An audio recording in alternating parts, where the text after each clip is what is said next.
It's the radio guy, Mike Prince. Welcome. It's Football Friday, and we are going to do our thing on Football Friday. Want to remind you that you can follow me on Twitter at The Mike Prince Show. The YouTube channel is Open Mic Broadcast Network. We have a 24-hour dial-in message line, which is 713-570-6736. And without any further delay, we'll jump right into today's episode. Of course, we know it's Football Friday, and we know we got a lot of football to talk about, so we'll jump right into it. In the local scene, as far as Waller County is concerned, we have a couple of games slated for 7 p.m. kickoffs. You'll have the Rose Hill Christian Eagles on the road taking on the Brazos Christian Eagles. It'll be War Eagles, as that kickoff will be at 7 p.m. Central Standard Time. You can listen to Mr. Clay Nicholson do the play-by-play action by dialing 857-777-0004.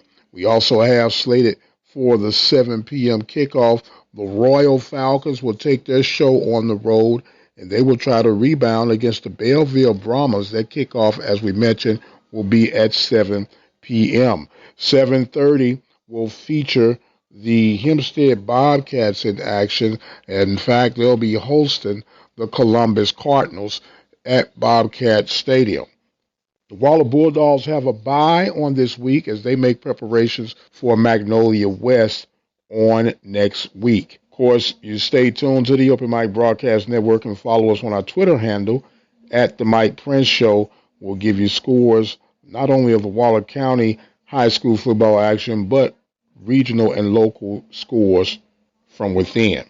Brazos Valley Schools Credit Union has 13 different locations to better serve you. Locations in Rosenberg, Missouri City, Katy, College Station, Bryan, Brenham, and Waller, Texas. For more information, you can contact them on their toll-free number, 855-391-2149. Or you can send an email to information@bvscu.org. As we mentioned, it's Football Friday, and we definitely have a lot of football to discuss with you on today. We'll quickly jump to the NFL with the buzz going around with a couple of well-known wide receivers. It's been reported that Dez Bryant will be possibly joining up with the Baltimore Ravens. So we'll see how that would work out. At least going to kick the tires on Dez Bryant. And speaking of kicking tires, the Seattle Seahawks are talking about kicking the tires on Antonio Brown. At least Mr. Wilson was saying he believed Brown would be a good fit. So it's just interesting to see how and if that would even play out for Antonio Brown and the Seattle Seahawks. Don't forget, there's also going to be a debut this weekend for Mr. Le'Veon Bell as he'll daunt the Kansas City Chiefs uniforms to see if he can resurrect his career.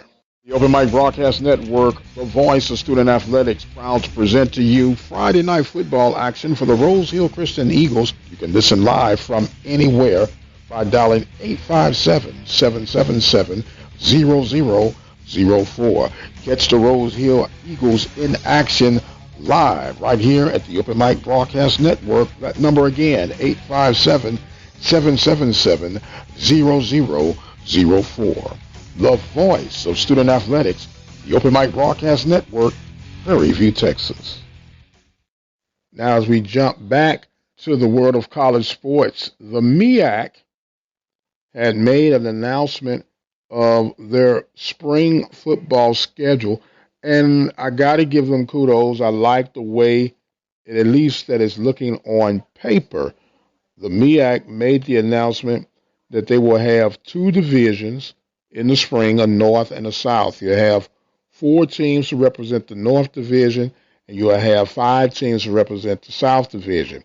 And as I could try to recollect, for the Northern Division, you would have Delaware State, Morgan State, Howard University, and Norfolk University. And for the South, you will have Bethune-Cookman, FAMU, South Carolina State, North Carolina A&T, and North Carolina Central. Now, the proposal is what I think is rather unique. Instead of trying to travel all across the conference, you'll have two division games with your opponent. For example, it'll be a home and home with your southern opponents and the home and home with the northern opponents. And it'll be like an off balance schedule due to the fact we're talking about 9 teams. So then somebody will just play each other once. But I think that is a very intriguing proposal. Now, I'm hoping that that they'll be able to get this thing off the ground and running in the spring, and it will be very interesting to see if there's going to be a proposal for a championship game to determine the winner of the Mid-Eastern Athletic Conference. So I can see the wheels turning on Commissioner Dennis Earl Thomas as they are moving forward towards spring action. This is Rob Butler with your Southland report. Stephen F. Austin beat Angelo State 31-12 on Saturday. Sophomore wide receiver Xavier Gibson had 3 electrifying touchdowns. He caught a screen pass and raced 90 yards for the game-opening score. Scored from 37 yards out on a punt return and added a 76-yard touchdown reception. He finished with 5 catches for 177 yards and was credited with 230 all-purpose yards. SFA is now 2-3 on the year and will play Abilene Christian this Saturday at Global Life Park in Arlington. Central Arkansas beat Missouri State 33-24 behind a defense that forced 6 turnovers and totaled 7 sacks. Cornerback DeAndre Lamont scored on a 35-yard pick six, while Logan Jessup had 3.5 sacks. Cameron Godfrey 2 interceptions, and Davis Harrison an interception and a fumble recovery. Central Arkansas improves to 3-3 on the year, and they will play at Eastern Kentucky this Saturday. Now moving on to this week's games, I like SFA to beat Abilene Christian 28-27 in a nail-biter. We know about the Lumberjacks behind quarterback Trey Self and wide receiver Xavier Gibson. Abilene Christian is led by Iowa transfer quarterback Peyton Mansell. The Wildcats are 0-2 this season, having lost to UTEP and Army. I like Central Arkansas to beat Eastern Kentucky 34-31 this Saturday. The Bears are led by quarterback Braylon Smith and wide receiver Lawan Winningham. Now, Eastern Kentucky is no slouch of an opponent. The Colonels almost pulled off the upset at Troy this past weekend, falling 31-29 on a 47-yard game-ending field goal. The Colonels are led by quarterback Parker McKinney. And that's Rob Butler, Open Mic Broadcast Network. In other college football news right now, the Western Athletic Conference appears to be trying to make a power move, as several reports have been popping up that they are trying, or not even trying, but they have offered some invitations for expansion by way of the Southland Conference. The reports are saying that Stephen F. Austin, Sam Houston State, Abilene Christian, and Lamar University have been offered an invitation to come and be a part of the WAC. Now, the WAC is one of those kind of quirky conferences. They cover a lot of ground. They're in California, New Mexico, Arizona, Illinois, Utah, Washington, Missouri, and part of Southwest Texas. So it'll be very interesting to see if the invitation will be accepted by the said institutions. Once again, Stephen F. Austin, Sam Houston, Abilene Christian, and Lamar University have received that invite. Man, oh man, who would have thought that could even be a possibility? And as we talk about the football circuit on the FCS, I can't help but to keep trying to bring up, at least to my thought pattern, about Prairie View A&M University. The Panthers appear to have one or two things going on. It's obvious that they're under the radar right now, and they're not being mentioned as part of the upper echelon with the new look SWAC football program that will be happening with the addition of Bethune-Cookman and FAMU.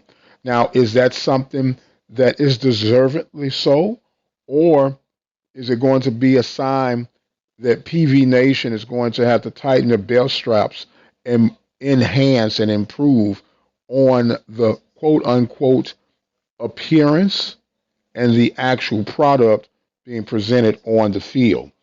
Would love to hear from you guys and your response on that. Some of you have responded to my Twitter acknowledgement, but the 24-hour message line, 713-570-6736. Love to hear what you have to say about that. And staying on track with Prairie View, there's a baseball report that PV will be looking for a pitching coach to fill the vacancy on the campus. Now, with that being said, who knows how and why the position came available? It goes without saying that the expectations are definitely going to be increased and turned up for the baseball program. It's no secret and there's no dog piling on the rabbit that Prairie View's baseball program has had some challenges within the past 5 seasons. The expectations should be to be competitive at any given season. We'll see how this develops with Coach Riggins and company as far as Prairie View baseball. And as we get ready to wrap up this week's episode of Football Friday, I couldn't help but notice about the University of Iowa. Big Ten starting their competition this weekend. But reports are showing that they have spent $230,000 just in hotel fees to accommodate their football team. $230,000, not counting meals and everything else like testing to accommodate the football team. You're talking about a vast difference between the haves and the have-nots. It doesn't get any plainer than that. Now, no disrespect to Iowa. They are part of the Power Five, but really and truly, Iowa is not going to be expected to do much out of the Big Ten. We know that the Big Ten is all about Ohio State and of late Michigan just in name recognition only. But Michigan State, Wisconsin. So if they're spending that kind of money at Iowa, you could imagine the money that is being spent elsewhere in more of the quote unquote upper echelon Power Five programs. What I'm saying is this: when you count up all the costs, there is a vast difference between FBS programs and FCS programs. We already know that. I'm not going to insult your intelligence on that. But we have programs that are actually testing compared to programs that are monitoring. And it's a big difference, ladies and gentlemen. And let's not get it twisted. You can monitor all day long. It doesn't compare to testing. And testing doesn't compare to a vaccine.